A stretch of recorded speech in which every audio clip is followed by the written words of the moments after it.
growth and opportunity. Hello all. We are going to interrupt this broadcast of Ted Cruz in Iowa because we show you that almost every day, and instead bring you Ron, Hoon, and SK. That is a good point, because I know these other candidates are out there. Yeah. I don't know why, but that seems to be the feed we're getting in most days. Now, plus he's literally spending every single day in Iowa. He has this whole thing called hashtag Cruz into caucus, but it's spelled C-R-U-Z, you know, clever. Yeah. Right, yeah, sure. And it has like this map on his actual website, which is tedcruz.org. Yeah. You've heard about this, right? How some guy bought tedcruz.com and it just says vote for Obama on that website. And yeah, it details all of his stops in Iowa, but he's just busy in Iowa. So we show you that a lot, so I figure we can cut into his Iowa tour and instead bring you guys. Hello, everybody. Hi. I'm really excited to have you. Hi, as always. Just Rockin', and Tess, and Ale Ben, and Larry. There's a lot of people in there. So a lot of these topics you can talk about. I think you can talk about all of them, but this one has to do with Trump. This one has to do with Biden. This one has to do with football. Come on. Mm-hmm. This one has to do with Arizona. Yeah, that's right. Yeah. I also think politically it's very interesting because we're going to start talking about Trump here in just a second. There's a poll out today that says that if, for whatever reason, Trump were to falter, change his mind, or whatever, 55% of his people would go to Cruz. Interesting. So, I mean, and Cruz is number 2 in most of these polls now. Right. And I don't see him doing the flame out like Ben Carson. Oh, no. Because he's a real politician. Yes, and isn't that so interesting? I mean, Trump's not a politician and Carson's not a politician. For a while they were both 1-2. But Trump seems to... He's just being himself and a successful businessman, and, you know... He exudes confidence. He exudes confidence. And Ben Carson, there was just something about... I mean, I'm almost talking like his candidacy's already over, but there was just something about him when he was big in the spotlight where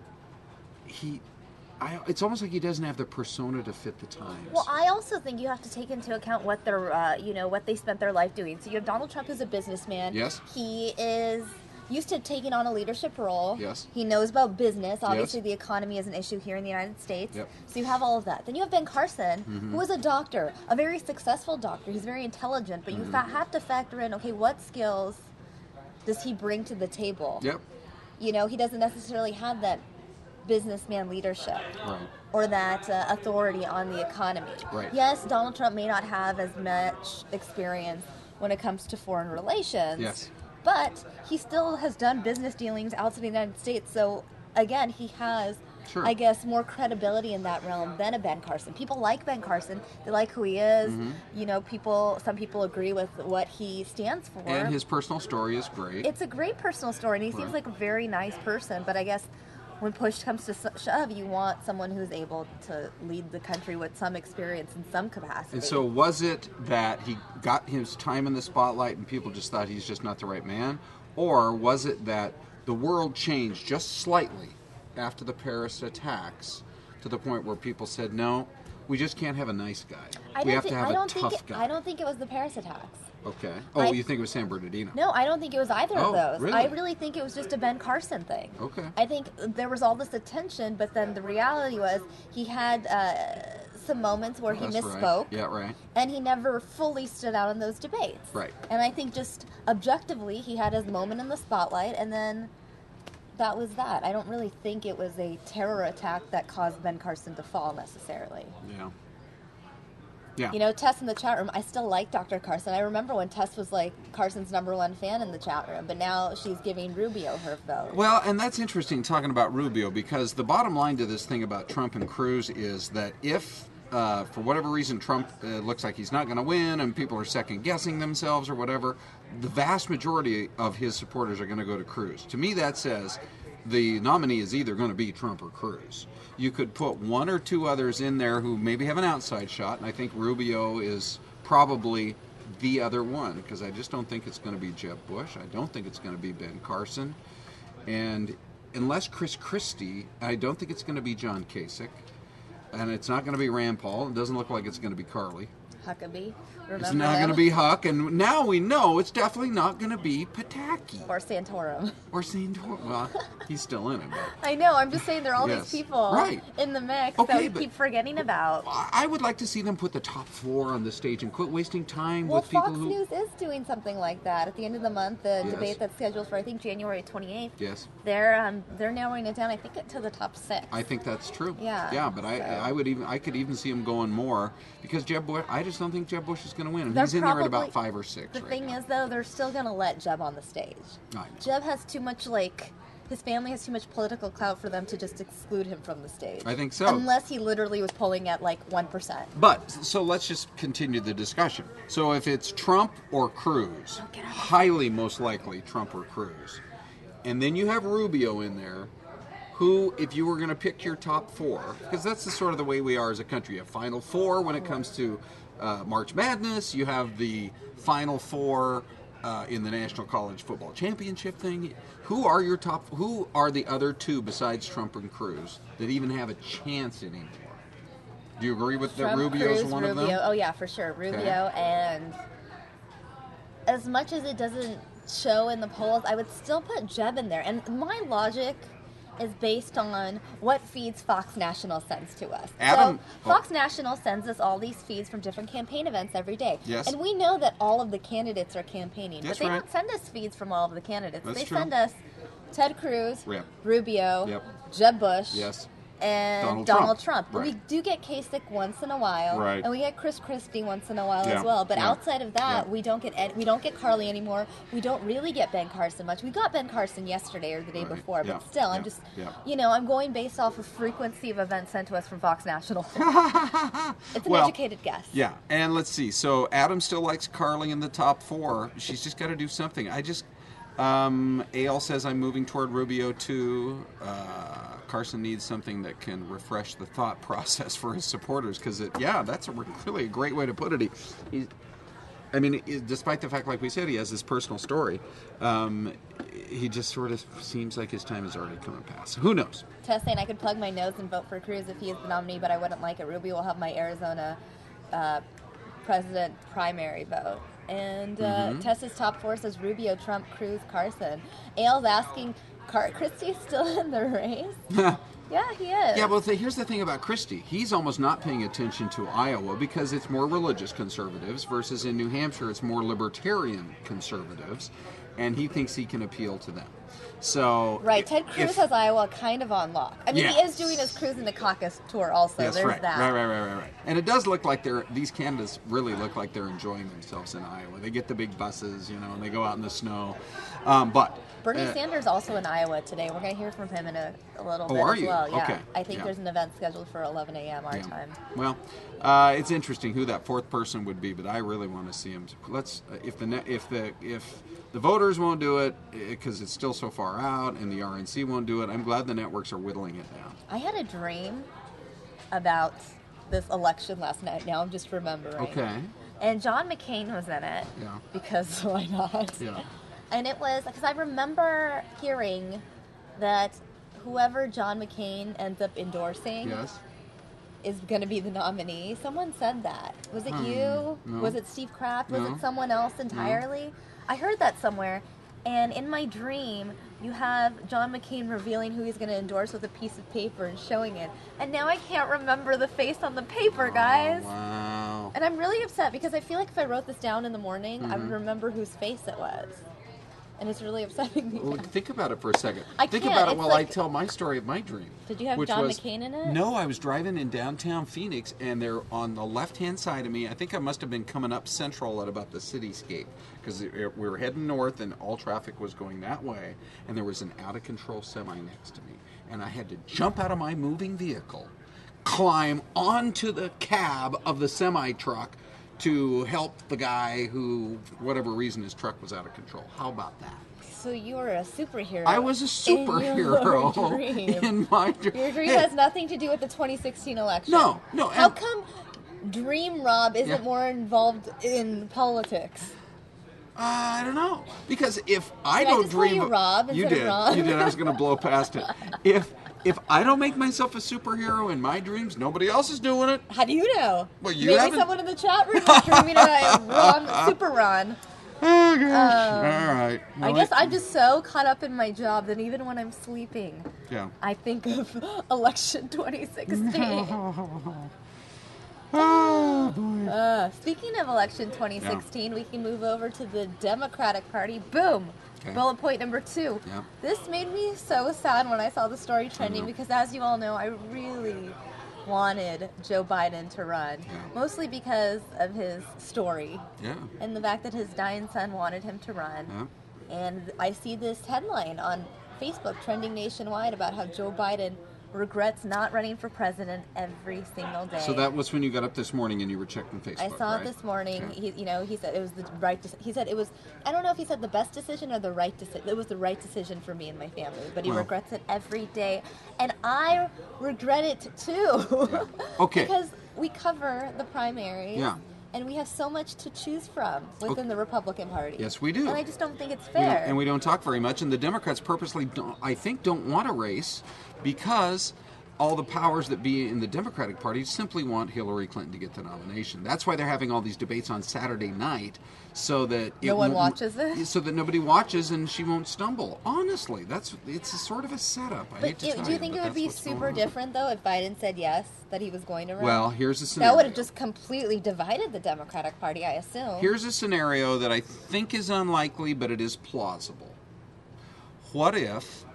Because as soon as I saw that headline yesterday, it first came out yesterday, I thought of you immediately, and I thought, yeah, well, we're going to end up talking about this because I know SK is going to choose and it in her top 5. I think we both thought since his dying son, wanted him to run that ultimately he would, but it's just the grief process is too hard for him. So what if there was the following scenario: Hillary Clinton, who is under investigation regarding the emails, and was top secret information shared in a manner that it was not supposed to be shared. It is serious. And, I mean, you could certainly make an argument that that is what happened in her attempt to kind of do an end around.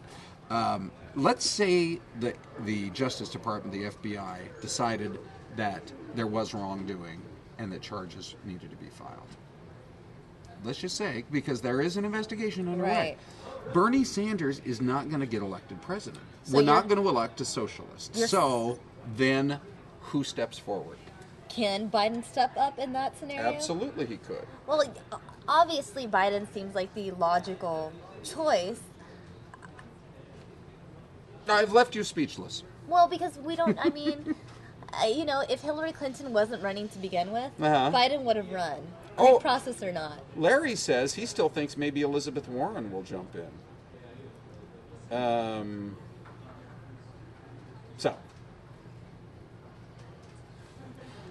Anyway, boy, that whole scenario left you speechless. Well, I just didn't. I mean, I just like to listen to candidates that throw around some jokes and have a way with words when they speak. Yeah.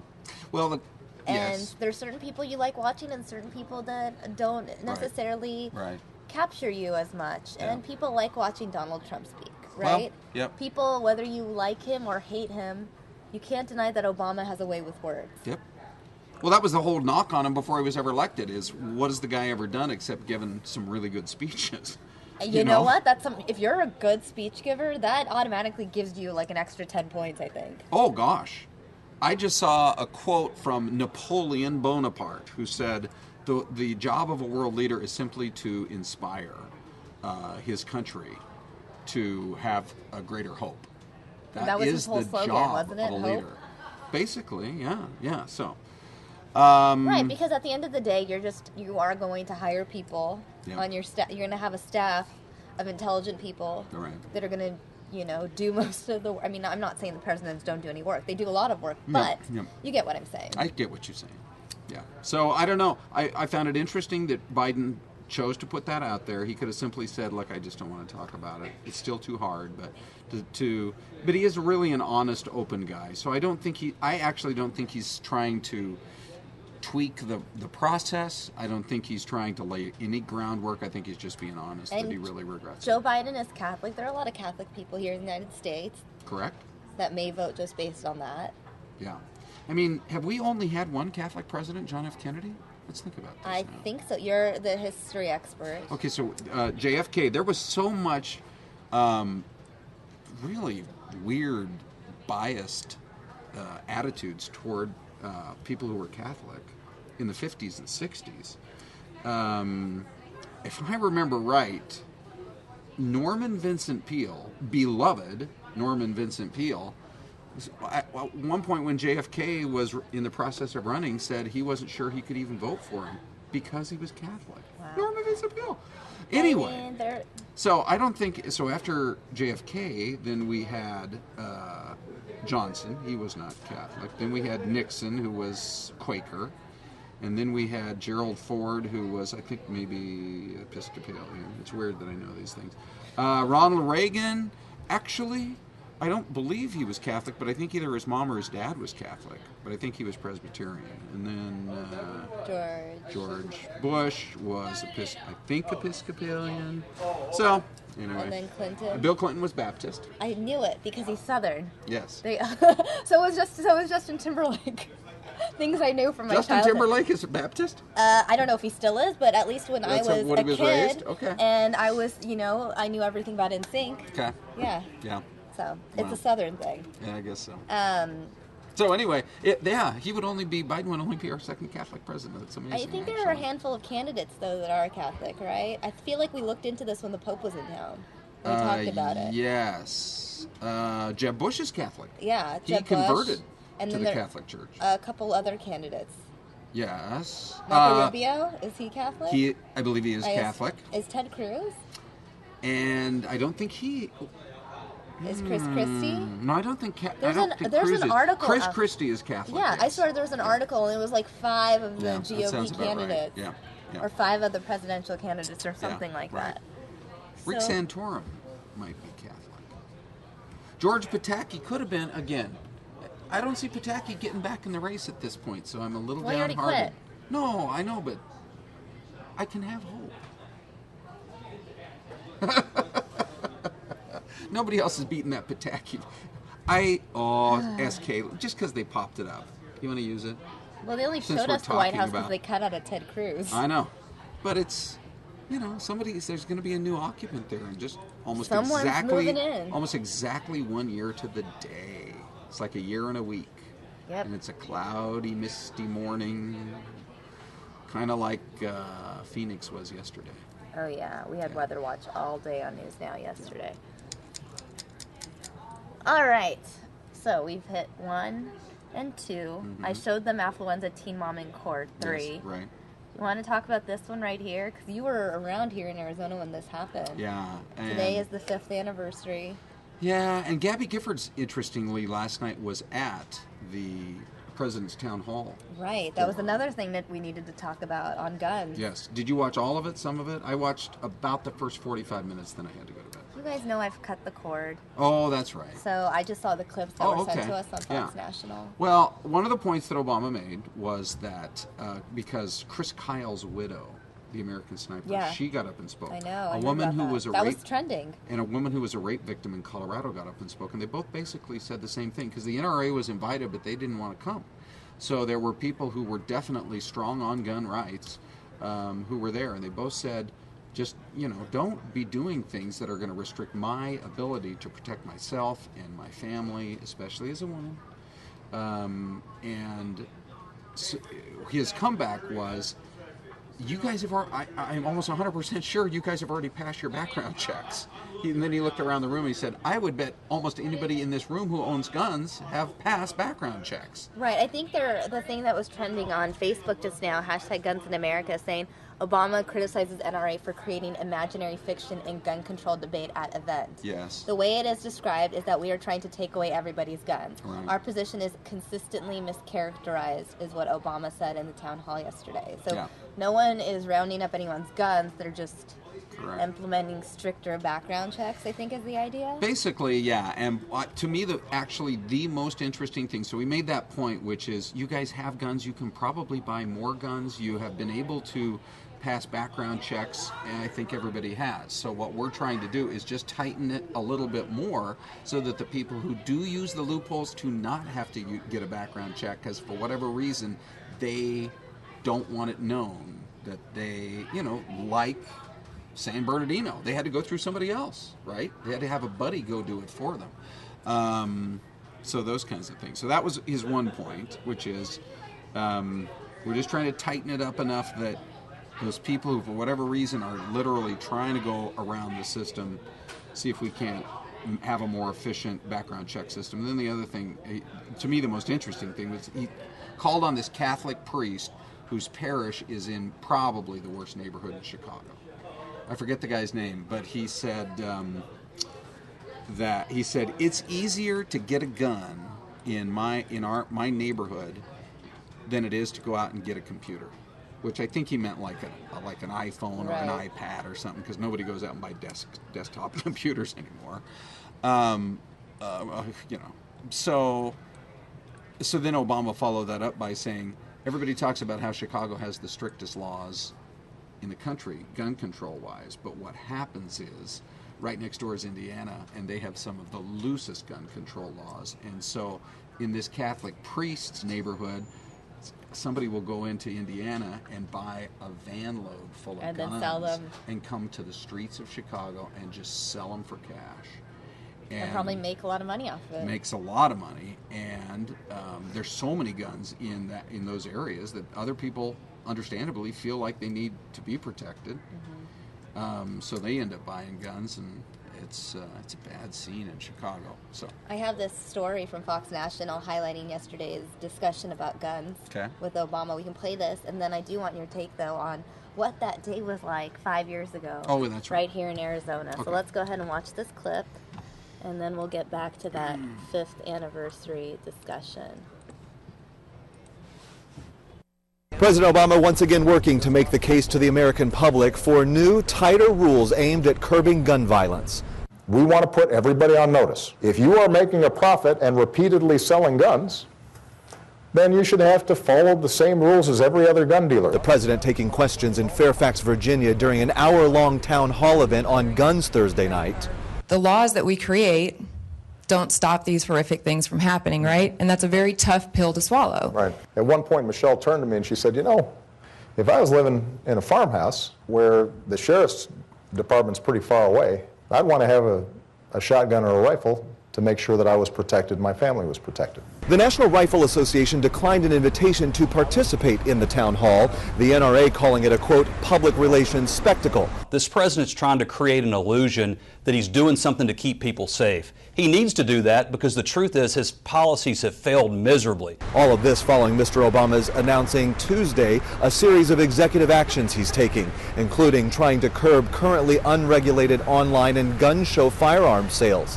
The president has failed to convince Congress to pass new gun control measures. Now Mr. Obama is looking to use his executive authority to go around Congress and require more gun sellers to get licenses and more gun buyers to undergo background checks. The president warning members of his own party Thursday, saying he will not campaign for any candidate who does not support gun reforms. Meantime, Republicans unanimously opposed to the president's pitch. I don't think the president has a lot of respect for the Second Amendment. All of this coming at a time when the controversial new open carry gun law went into effect January 1st here in Texas. In Fort Worth, Casey Stiegel, Fox News. So, to follow up on your question regarding today's anniversary, I was home. It was a Saturday morning. I mentioned to you a couple of days ago. It was the first time I got my news on a big story from Twitter. And was it shocking when you first read it? It was unbelievable. Yeah. Did you think you misread? In the beginning, probably you didn't have all the reports initially, of course, right? It was just very loose information. Yes, and it was just that she had been shot. And then, I followed it for just a couple more minutes on Twitter, and then I thought, I got to go actually turn on the TV and see what's being said about this. And that's when you suddenly realize it was a like a massacre in that parking lot. So many people. The little girl, Christina Green, little 9-year-old, who was excited about government and wanted to learn more. And think about how many times her parents must, run through their head. Why did we decide we wanted to bring her down there? That day. Why couldn't she have had a soccer game or something along those lines? So it was, for Arizona, it was the first time we had really had to deal with this phenomenon that has hit so many other parts of the country, and it was... And this one was even more high profile because of who was attacked. I mean, obviously every life matters, but because you have this high profile politician who was targeted in this attack. And, what do we value almost more than anything else is the First Amendment in this country. And freedom of speech is, it's just the most basic American principle. So here's somebody who purposely tries to bring, as a congresswoman, tries to bring a little slice of Congress out to the people in a parking lot of a Safeway store. So that people can come and talk to her about their concerns and that kind of thing. And so it really struck at the heart of of such a cool place, Tucson, such a great city.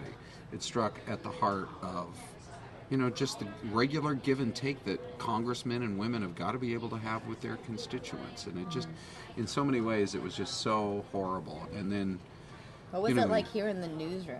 Well, it was a Saturday. Well, I mean, even the following week, though. I'm sure that it was nonstop coverage. Sure, yeah. I mean, for days we were discussing who are we going to send down to Tucson and what are the various angles. And it was, were any of the victims from the Phoenix area? Do you remember? I don't think so. I mean, maybe at one time, but I don't think so. Her...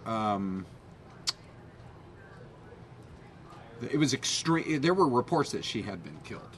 I mean, I should just point that out. You mentioned that a couple of days ago. Yeah. I mean, that she, there's just so many different things that you hear, and somehow that word had come out. And there was if I recall, there was a picture that got tweeted out. This is obviously 5 years ago, of one of her aides who was there, who had just gone through training in, maybe it was CPR or something like that, and he knew to literally try to keep the blood from draining out of her head. Do you think that was the thing that saved her? There was I think so. What was his name? Daniel something or other. Maybe Daniel Valenzuela? I'm not sure. But I really do think he actually saved her life. Amazing. And, she was at this event last night with the president. Yeah. So I also saw our very own Sheriff Paul Babiou. Yes, right. In that story that Fox National sent us. I remember seeing that and thinking, well, I don't even know for sure who all the candidates are who are running against him, but if they're just at home watching that on CNN, they're probably like, hey. And why didn't Sheriff Babiou tell us he was going? We could have done an interview with him before he left. Yeah, I know. He's going to have to stop by Fox 10. He did just pop up. By the way, we'll talk about it on Monday, but the college football championship is this weekend. 12.5. You can't leave without talking about this. Correct. This is your realm of expertise. Alabama. I really think Alabama is going to take it to Clemson, but I just hope it's a good game. I'm going for Alabama. Yeah, well, I think they're the favored ones. Honestly, more interesting to me this weekend is watching these NFL playoffs, seeing who comes out of it alive with a chance then to come on and play the Cardinals. Can I ask you a question? Yeah. What is Crimson's mascot and what is Alabama's mascot? Oh, Clemson. Clemson, yeah. Not Crimson. You got Friday tongue going on. I guess so. I think. Why was I thinking Crimson? What was? Because Alabama is the Crimson Tide. That's why I was like. What is Crimson's mascot? Well, Crimson is a sort of a half of a mascot. That's the Crimson Tide. That's probably it. And Clemson, they're the Tigers. So that's it's the Tigers. I knew they were the Tigers Correct. too, because there was a part of me that wanted to go for Clemson because my high school mascot was a tiger. Right. I was thinking about this earlier. That's I was right. like, do I go for the Tigers I know. or do I go for Alabama? Because on a recent plane ride, I sat next to a guy who is in football in Alabama. Oh.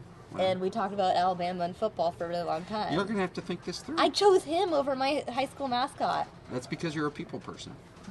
Interesting. Yeah. Well, anyway. All right, so we'll talk more about that on Monday. Have a lovely weekend. Are you going to be going to the game? I feel like you would. On Monday night? No. Oh, gosh. The game's on Monday night? Yeah. The championship game? Yes, right. So they don't want to compete with the NFL on Sunday. How do I not know this? Oh, so this whole weekend we're just having a big party in Phoenix. That's all. Correct. By the way, guys, lots of free concerts in downtown. I actually see you going down and being part of that. I'd like to be. If you Periscope or Facebook mention. If I Periscope, those are the days.